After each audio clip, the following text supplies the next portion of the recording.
So hello viewers, welcome on virtual learning with Anand Jaiswal. जी हाँ, आज हम लोग बात करने वाले हैं यूपी बोर्ड में क्या क्या चेंजेस हुए हैं, न्यू अपडेट क्या है, जो नया पैटर्न है कैसे है, अगला जो एग्जाम होने वाला है 2024-25 का पैटर्न क्या फॉलो करेगा बोर्ड, और कैसे क्वेश्चंस आएंगे, उन सब चीजों को देखने वाले हैं। कौन से टॉपिक, कौन से चैप्टर जो है कितने अंक के लिए वेटेज है आपके बोर्ड में। देखो, सभी बात को एक मद्देनजर रखते हुए बस इतनी बात आपको समझनी है कि पैटर्न चेंज हुए हैं, मतलब कि सिलेबस चेंज हुए हैं, सिलेबस अपडेट हुए हैं, और वो अपडेट एनसीईआरटी के रिगार्डिंग पूरा चीज दिखने को आ रहा है। और यहाँ पर मेजरली बात यह है कि हम लोग जो देख रहे हैं कि क्या क्या टॉपिक चेंज हुए हैं, उसमें खास बात यह है कि यहाँ पर फिजिक्स और केमिस्ट्री और बायोलॉजी में बहुत ज्यादा चेंजेस सबसे ज्यादा केमिस्ट्री में देखने को मिले हैं। यहाँ पर देखिए, अगर हम बात करते हैं भौतिक विज्ञान में, तो भौतिक विज्ञान का हर एक चैप्टर जो कि इंपॉर्टेंट है, और जो अंकों का वेटेज है वो अंकों के वेटेज के हिसाब से हमने आपको यहाँ समझाया, जो कि एक एक बात समझनी है। देखो, इलेक्ट्रोस्टैटिक्स जो है स्थिर वैद्युत की, ये 8 अंक का चैप्टर है। अगर हम बात करें कि बोर्ड में इससे कितने क्वेश्चंस पूछे जाएंगे, तो लगभग लगभग 8 अंक के क्वेश्चंस पूछे जाएंगे। ऑब्जेक्टिव एंड सब्जेक्टिव, मतलब कि लॉन्ग फॉर्म में और ऑप्शनल दोनों मिला के, ठीक है। अब जो करंट इलेक्ट्रिसिटी में अगर हम बात करें, तो यहाँ पर ये क्वेश्चंस का वेटेज है 7 नंबर का। कितना है? 7 नंबर का, जिसको विद्युत धारा बोलते हैं।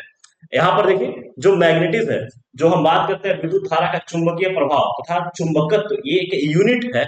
इस यूनिट का टोटल वेटेज है 8 नंबर का। ध्यान रखिएगा, एक एक चैप्टर, एक एक इसका जो यूनिट है, यूनिट वाइज बहुत ही इंपॉर्टेंट है। ध्यान रखिएगा, विद्युत चुंबकीय प्रेरण जो है बाबू, वो 4 नंबर का है, मतलब कि 4 नंबर का पूछा जाएगा। ये सिलेबस में है, जो कि पहले जैसे सिलेबस थे वैसे ही है। फिजिक्स में बहुत ज्यादा चेंजेस नहीं देखने को मिले हैं। अल्टरनेटिंग करंट, प्रत्यावर्ती धारा, जो कि 4 अंक का आपके सिलेबस में जैसे पहले था वैसे ही बना रह गया है। इलेक्ट्रोमैग्नेटिक वेव्स, अर्थात ये बात की जाए कि भौतिक विज्ञान का पार्ट 1, जो कि एनसीईआरटी का बुक पार्ट 1 है, पार्ट 1 में इतने जो है चैप्टर हैं और इतने अंक, मतलब कितने, 35 अंक टोटल पूछे जाएंगे, जो कि एक्सटर्नल एग्जाम है। क्या है ये? एक्सटर्नल। आप बोर्ड के रिगार्डिंग आप ये एग्जाम देंगे, और ये बाहर बाहर, मतलब कि एक्सटर्नल, मतलब कि जो बोर्ड आपके जाते हैं उसमें के ये क्वेश्चन है। 35 नंबर, मतलब कि भाग 1 है। और यहाँ पर भाग 2 जो है, ये भी आपका 35 नंबर से जो है कि पूरा लगभग भरा हुआ है, जिसमें हम लोग बात करते हैं ऑप्टिक्स जो है। ऑप्टिक्स अकेले, जो ऑप्टिक्स का यूनिट है, ऑप्टिक्स में बहुत सारे चैप्टर्स हैं, लेकिन हम यहाँ पे यूनिट्स को रखे हैं। प्रकाशिकी में 13 अंक का जो है कि यहाँ पर ये प्रश्न पत्र बनता है। और अगर बात की जाए कि द्रव्य जो है और दैत्य प्रकृति, मतलब यहाँ बात करें मैटर, मैटर नेचर, वेव्स, जो ये वेव्स है, ये 6 अंक का जो है कि आपका यहाँ पर एक बड़ा वेटेज जो है इस यूनिट का लेके खड़ा होता है। अब नेक्स्ट यहाँ पर देखा जाए मॉडर्न फिजिक्स। मॉडर्न फिजिक्स में जहाँ बात की जाए कि आधुनिक भौतिकी में, यहाँ पर इलेक्ट्रिक जो इलेक्ट्रॉनिक कम्युनिकेशन है वो थोड़ा हटा दिया गया है, लेकिन वहां पे लॉजिक गेट आपको देखने को मिलेंगे। इससे रिलेट कर रहा है करीब करीब 16 क्वेश्चंस, और यहाँ पर 16 अंक का क्वेश्चन इससे आएगा। और ये टोटल मिला के बाबू 35 अंक का ये भी आपका वेटेज दे रहा है। तो इस प्रकार जो एनसीईआरटी है, एनसीईआरटी जो अपडेट हुए हैं 24-25 के लिए, उस एनसीईआरटी में फिजिक्स में ज्यादा चेंजेस देखने को नहीं मिलेंगे। सबसे ज्यादा चेंजेस देखने को मिला है केमिस्ट्री में। और केमिस्ट्री में जो मेजर चेंजेस है, वो पहला चैप्टर ही हटा दिया गया है भाग 1 का, जो कि सॉलिड स्टेट हुआ करता था। जो सॉलिड स्टेट है, वो सॉलिड स्टेट क्या कर दिया गया? हटा दिया गया। ये नहीं पढ़ना है बोर्ड के लिए, ठीक है। हालांकि एनसीईआरटी से ही हटा दिया गया है। फिर सॉल्यूशन है, बिलियन है। बिलियन आपका जो पहला चैप्टर यहाँ पे बिलियन हो जाएगा। फिर उसके बाद विद्युत रसायन आपको पढ़ना है। बिलियन से लगभग लगभग 7 अंक के क्वेश्चन बनते हैं, जो कि बोर्ड में आपको बनते हुए क्वेश्चन दिखेंगे। अब यहाँ पर देखिए, इलेक्ट्रोकेमिस्ट्री है, विद्युत रसायन। विद्युत रसायन से जो करीब करीब 9 अंक के क्वेश्चन पूछे जाते हैं। और यहाँ पर ये टॉपिक, इसका हर एक टॉपिक इंपॉर्टेंट है। तो यहाँ पर विद्युत रसायन आपको बढ़िया से करके जाना है। केमिकल काइनेटिक्स, रासायनिक बल गतिकी। देखो, यहाँ पर जो आपको हम बता रहे हैं ये चैप्टर्स जो है, इन चैप्टर्स को ध्यान रखिए, क्योंकि यही चैप्टर्स आपको पढ़ के जाना है बोर्ड में। जो पुराने एनसीईआरटी है या पुराने बुक को फॉलो नहीं करना है, पुराने एनसीईआरटी या पुराने बुक को फॉलो नहीं करना है, नए अपडेट 2024-25 का जो अपडेट आया है सिलेबस का, उसी के रिगार्डिंग आपको पढ़ाई करनी है, ठीक है। तो यहाँ पर केमिकल काइनेटिक्स जो है, रासायनिक बल गतिकी, ये 7 अंकों के लिए आपका वेटेज देता है। जबकि यही पे बात की जाए डी एंड एफ ब्लॉक, जो डी एंड एफ ब्लॉक है, ये आपका 7 अंक का ये भी देके जाता है। और coordination chemistry one of the most जो है कि इंपॉर्टेंट चैप्टर है इसमें कोऑर्डिनेशन केमिस्ट्री। हालांकि सब है लेकिन सिखाने की लहजे से बहुत ज्यादा इसमें देखने को मिलता है उप संयोजक यौगिक में, जो कि 7 नंबर का वेटेज आपको देके जाता है। ठीक है, अब यहाँ पे बात आती है, ये सारे जो है ये सारे फिजिकल केमिस्ट्री हैं, और फिजिकल केमिस्ट्री में एक इनऑर्गेनिक है जहां पर हम बात करते हैं डी एंड एफ ब्लॉक और साथ में कोऑर्डिनेशन कंपाउंड जो कि इससे रिलेट करता है। बाकी सब जो है फिजिकल केमिस्ट्री है। बाकी उसके बाद जो है ऑर्गेनिक केमिस्ट्री, ऑर्गेनिक केमिस्ट्री में हेलो एल्केन और हेलो एरेंस आपको पढ़ना है, जो कि 6 अंक के साथ आपको ये चैप्टर वेटेज देके जाएगा। अर्थात अगर ये आप तैयार कर लेते हो तो 6 अंक आपको रखे हुए हैं, आपको मिलने हैं। ठीक है, फिर उसके बाद एल्कोहल फिनॉल ईथर, ये एक अच्छा मतलब चैप्टर है जहां पे आपका दिल लग जाएगा, क्योंकि यहाँ पर अल्कोहल की बात आती है जो कि आप पढ़ते पढ़ते आप इसमें लीन हो जाओगे। ठीक ना, और कब ये नशा चढ़ता है और कब एग्जाम का जो है कि शेड्यूल आ जाता है ये पता ही नहीं चलता लास्ट तक। ठीक है, तो अल्कोहल फिनॉल ईथर जो है कि आपको 6 अंक का जो है वेटेज देके जाएगा, आपको ये ध्यान रखना है। ठीक है, तो ये 6 अंक का वेटेज देके गया।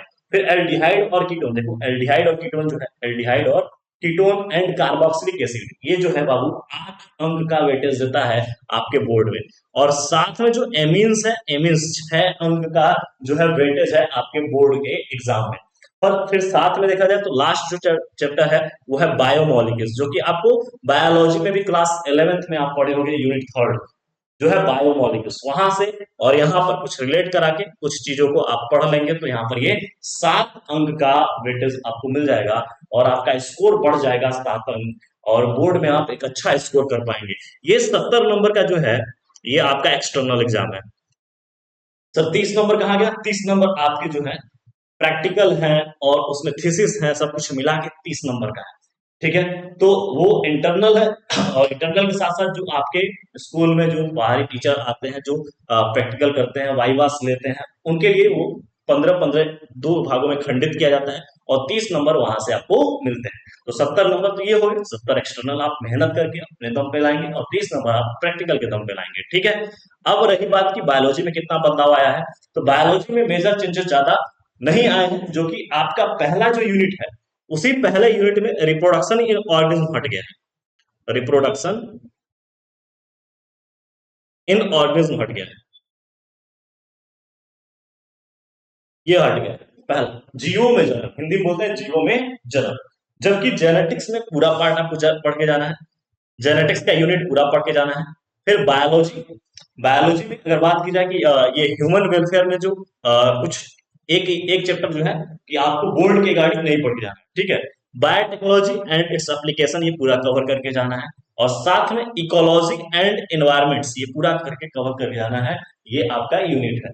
और ये यूनिट पूरा मिलाकर जो है कि आपके 5 यूनिट जो है ये, और ये 70 अंक का वेटेज देते हैं आपके बोर्ड में, और यहाँ पर ये आपको जो है एक्सटर्नल एग्जाम में 70 नंबर लेकर आते हैं। तो ये कुछ सिलेबस जो है कि नया अपडेट आया है, और इस सिलेबस का अपडेट आप जाके यूपी रिजल्ट पे आप वहां पर भी देख सकते हैं, या आप ऐसे करके सर्च मार दीजिए 2024-25 यूपी बोर्ड सिलेबस, तो आपको दिख जाएगा वहां पर। वहां पर से आप पूरा एक पीडीएफ फॉर्म उतार सकते हैं।